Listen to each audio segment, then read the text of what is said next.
উপজেলার এখন পর্যন্ত আইন শৃঙ্খলা পরিস্থিতি অন্তত স্বাভাবিক এবং সুন্দর আছে এবং আগামী যে ত্রয়োদশ জাতীয় সংসদ নির্বাচন 2026 সাল 12 ফেব্রুয়ারি যেটি অনুষ্ঠিত হবে সেটি উপজেলা প্রশাসনের পক্ষ থেকে এটি নিশ্চয়তা দিতে পারি শতভাগ স্বচ্ছতা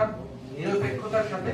আমাদের যারা উপজেলা প্রশাসন সহ যারা নির্বাচনী কর্মকর্তাগণ যারা রয়েছেন তারা দায়িত্ব পালন করবেন।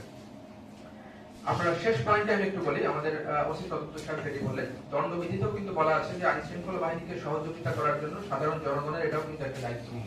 সুতরাং এটা কিন্তু আপনাদের কাছে যদি এরকম কোনো তথ্য থেকে থাকে যা কারো কাছে অবৈধ অস্ত্র রয়েছে সে বিষয়ে আপনারা আমাদের থানা রয়েছে, থানা ভারপ্রাপ্ত কর্মকর্তা রয়েছে, তাকে একদম লিখিতভাবে অথবা মৌখিকভাবে যেভাবেই হোক না কেন আপনারা এই কাজটাকে আমাদের সহযোগিতা করেন। আমাদের কিন্তু এই আইন শৃঙ্খলা পরিস্থিতি যাতে স্বাভাবিক এবং সুন্দর থাকে এ বিষয়ে আমাদের ইতিমধ্যে আমাদের নির্বাহী ম্যাজিস্ট্রেট সহ যৌথ বাহিনী, এখানে পুলিশ রয়েছে, এখানে আনসার সদস্য রয়েছে, বিজিবি সদস্য রয়েছে, তারা কিন্তু আমাদের টহল কার্যক্রম যৌথ বাহিনীর অভিযান কিন্তু অব্যাহত আছে।